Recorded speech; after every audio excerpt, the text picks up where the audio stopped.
Yo, we just people from the north side. Once and Timmy's at the shore fine. Winter ready on the four ties. Heavy traffic during 4-5. Gotta hustle on your own time. Color people every port side. We just people from the north side. Ladies and gentlemen, George Mackay here, Captain Ahab, as I have finally secured my white whale. The man who has ducked me, dodged me, everything for the better part of 3 years. Brett Money Banks. Welcome to Straight Talk Wrestling, finally.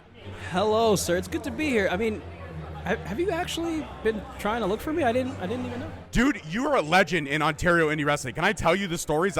Every time I've talked to somebody that knows you, I'm like, hey man, I've been trying to get a hold of Brett Money Banks. How do I do it? Did you message him? Yeah. Did he check it? No. Has he ever checked it? No. Will he check it? Probably not. You're like an enigma wrapped in a mystery, shrouded by secrecy. When Brett Money Banks shows up, it's extra special. You, sir, are a living legend. I mean, I don't know how to respond to that, but I will take it. And I planned this whole thing. I avoided this whole time so I can get this ultra special introduction. This was all a ruse for 3 years, bro? Wasn't it worth it when you really worked for it, huh? Okay, the one thing I will say is I love your ability in the ring. I think you tell great stories. I have seen you a few times, which is extra special. I can probably count on my hands the amount of times I've seen you wrestle in person, which is phenomenal. But what is it about you that makes you just naturally athletic? You are phenomenal. You have hops for days, and you really can tell a great story in the ring. And it doesn't depend on chemistry, because I've seen you work a lot of people that you would think you wouldn't have ring chemistry with, that you just have amazing matches. So are you just a chameleon? Can you work with anybody, or is it just the fact that your skill level is just over the top? I mean, I can admit that I watch a lot of wrestling. Even before I started actually professional wrestling, I just watched a lot of wrestling. So it didn't really matter for people who were like my style. It could be a big guy, it could be a smaller guy, comedy guy, whatever. I just watched everything. I needed to know what worked for every kind of professional wrestler and how could I incorporate that for myself. So you're a legitimate student of the game. I think so. I just love watching wrestling. If something works for the audience, I want to know why it worked for the audience, and how can I incorporate it for myself. If it's like an Orange Cassidy or like a Bryan Danielson, I just want to know like what they do in the ring makes it look so good. Like why is the audience reacting that way? So I just want to know everything about it. I love that. And in terms of, you mentioned quite the plethora right there, Orange Cassidy to Bryan Danielson, two ends of the spectrum. Who would you say? And this is a cliche podcast question, but like I said, I'm never going to get the opportunity again, so I got to soak in all the cliches. Influences. Who would you consider as someone that you pick from all the time? Like if you're looking at somebody's tree of knowledge, whose branch do you pick on the most? Oh, that's tough. I mean, you're going to duck this interview for 3 years? The questions are going to be tough, my friend, okay? Okay, no problem. Look at this. Brian Weiss is taking a photo because this will never happen again. Brian. It could be anyone from Shawn Michaels, it could be AJ Styles, it could be Sami Zayn, it could be The Undertaker. Like I said before, it could be from different styles of any kind. Anything that really just translates to the audience, because that's really what we're trying to do here, right? We're trying to wrestle for the audience here. And someone is behind this camera trying to make me laugh. I'm not going to say who. It's a mystery legend. A mystery wrapped in an enigma. Get in here and show who's trying, get right in here. This is incredible. How are you, sir? I'm good. How are you? This is amazing. This is an unexpected bucket list moment for me. What are we doing? We're doing a podcast interview. This is a 3-year interview in the making. You know, he's been ducking my DMs for 3 years. He doesn't answer anybody's DMs. Okay, so you're Literally anybody. So like I was trying to explain, that's the legend, right? If you get Brett Money Banks in person, consider yourself lucky, right? That's the only way to talk to him. I don't think he has a phone. How long have you known him? 15 years? And how many times have you talked to him other than in person? 0. Wow. 0. Wow. Look at that, ladies and gentlemen. That's just what he does. He doesn't answer anybody. It's like he shows up or he doesn't. That's it. So when you see Brett Money Banks on a card, are you like, has anybody tried to reach him? Does he know he's booked? I don't think I've ever seen him not show up to something. Okay. I just see him not announce for things because no one's talked to him. Do you want him to leave the interview now because he's putting you under the bus or what? George, whose interview is this? I'm trying to take control of it, but... This one time at C4, we're wrestling a match, and I call for him to super kick me, and he goes, no, I'm just going to give you an elbow. I go, okay, that's cool. And I feed my face up for an elbow, and then he super kicks me so hard in the face, I fell off the apron to the floor. He felt so bad, he did a suicide dive into me to apologize. Oh, that was nice. After I was like half unconscious. Wow, that was incredible. That was my first C4 match ever. That was your. That's how you. Wow, you leave an impression, sir. That was 14 years ago. That was 14 years ago. Yeah. Incredible. Well, see you later. Take care. Incredible. I love it. I absolutely love it. Expect the unexpected. So, back to what we were talking about. You said anywhere from Shawn Michaels to whomever. You just love to soak up as much knowledge as possible. In terms of your career, your growth, your matches, because you faced a lot of incredible people, who would you put up on a match where you felt that you just, during the match, you were evolving right before your own eyes? Kind of like a Pokemon.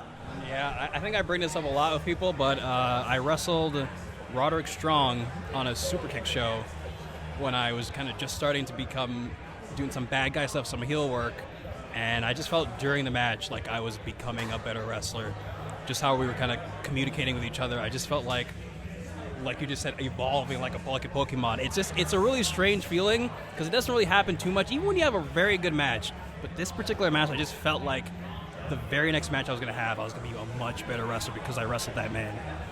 Now, I will say this. You seem to be a horror aficionado. I myself as well love my horror movies. Now, I will say that the killer that you are wearing right now is someone I rank in the bottom of the top 10. Like number 10 for me. Okay, my all-times are the two greats, sir. Michael and Freddie. Okay? But if you could, where would you rank Michael and Freddie on your list? Is Ghostface number 1 for you? Or do you have a number 1? I may be wearing the shirt right now. Right. But Breaking news, ladies and gentlemen.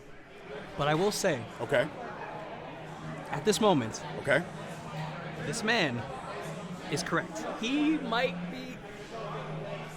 I don't know how many people come on here and tell you that you're correct. I never get told I'm correct at all. Almost 400 interviews, and I've never been told I'm correct. You see, so this interview was all worth it. This makes it all worth it. He's not very... It's a cool shirt, but he's not very high on the list. I would have to say Jason is number 1. He just looks cool to me. That's what. And he does have one of the highest body counts ever.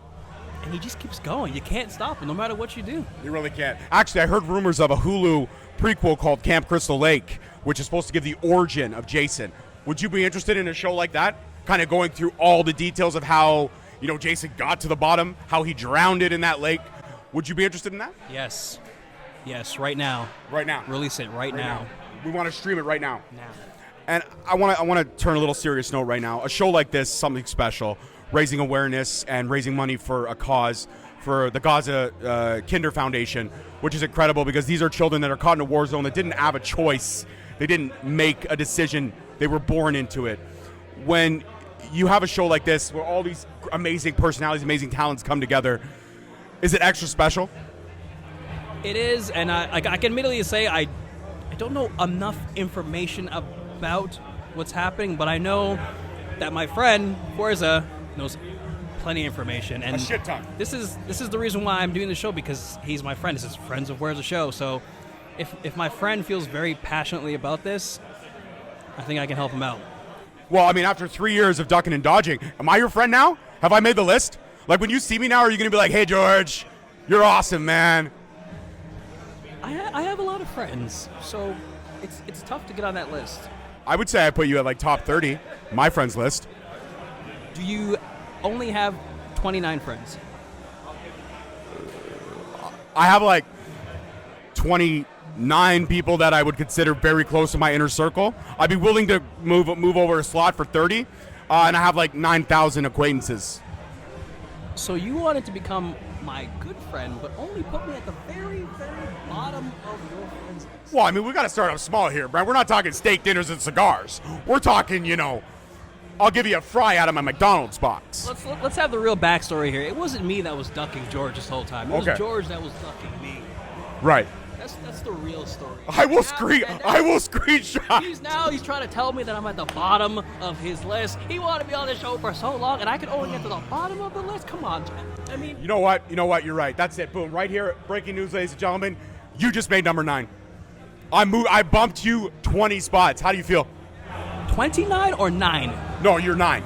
Who's number 10? Number 10? He was number 9. So now he's moved down. Mark Wheeler. Mark Wheeler. I mean, Gabriel Furs is my best friend. Like, I don't know if you've seen the pictures, but we're best friends. is he actually your best friend? He doesn't ever acknowledge the fact that I exist unless he's on my show. Where do you think he ranks in his friends? Where do you think you rank? Me? Oh, I'm dead last. I'm like 99. 99. But he's your number 1. Yeah.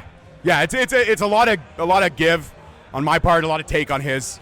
So someone that ranked you 99 is your number 1, and I'm number 9. So do I have to like disrespect you to become like number 2? I don't think my mental health can handle that much more disrespect. No, you're telling me that's what works. I gotta push back. So I gotta wait.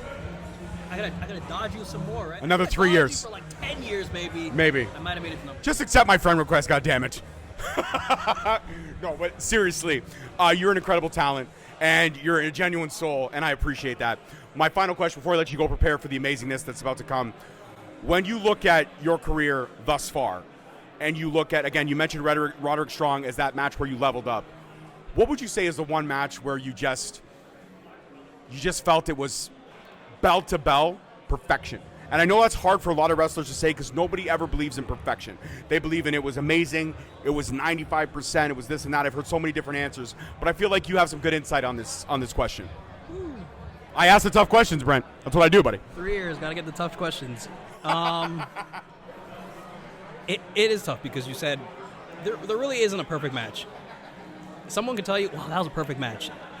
It's never a perfect match. Have you had anywhere close to a perfect match? Where the chemistry was just cooking, everything was cooking. I probably had a few. One that jumps into my mind right now, because I've never had anybody say that my match was their favorite they've ever seen live. And someone did tell me that from my match with Speedball and Mike Bailey. I believe it was 2017 for the What Culture Pro Tournament. And that was the match that gave me all of my UK bookings after that. So if there's anything close to a perfect match, I would probably say my match with Mike Bailey, which is probably no surprise because he has damn near perfect matches with anybody he's in the ring with. So to this day, I appreciate that man and helping me go into the UK, have great matches over there. So if there's anything that was close to a perfect match, it's probably that match with him. I love that, and I was hoping that was going to be your answer because that is actually my all-time favorite Bret Money Banks match. So if you see my reaction when I release this, you'll see as soon as you said my match with Speedball, my eyes were like, yeah. It was like a kid opening up that one gift at Christmas when they were like, yes, that's what I wanted, and that's what I got.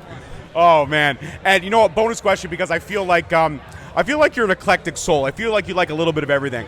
I'm a big fan of, especially as I get older, my musical tastes have evolved.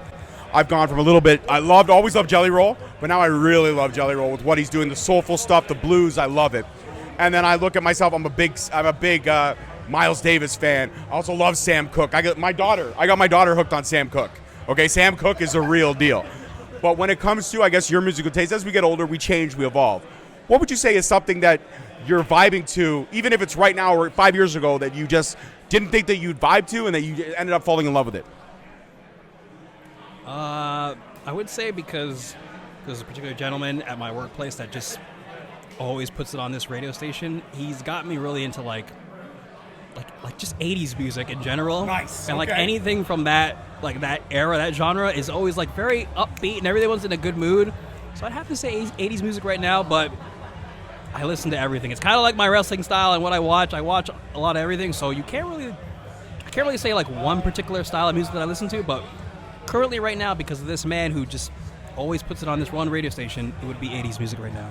I love that. I have my all-time favorite 80s music song, all time, Safety Dance. You can dance if you want to, you can leave your world behind. Huh? That is a good song. That's always on that station, but for myself, I would say Take on Me by A-ha. I don't know the actual title of the song, but it's by Flock of Seagulls. Oh, okay, I know it, but it's on the tip of my tongue. Run? Yeah. I think it's called Run or Run Away or something like that. I really like that song. It's good, that's good. I mean, another honorable mention would be Lady in Red. Lady in Red is dancing with me. See, 3 years and I get serenaded by this That's right, man. that's right. It was all worth it. It was worth it. It was well worth it. We got 15 minutes. I loved every second of it. Thank you, sir. And now I can officially tell you, you're a member of the Straight Talk family. If I ever see you again and you want to come back and chop it up, I would love to have you on. I will be back. It won't take 3 years. I promise I will be back. I can't get better than that. Peace, love, and wrestling, guys. We'll see you next week. Peace. Yo. We just people from the north side. Once and Timmy's at the shore fine. Winter ready on the full ties. Heavy traffic during 4-5. Gotta hustle on your own time. Color people every port side. We just people from the north side.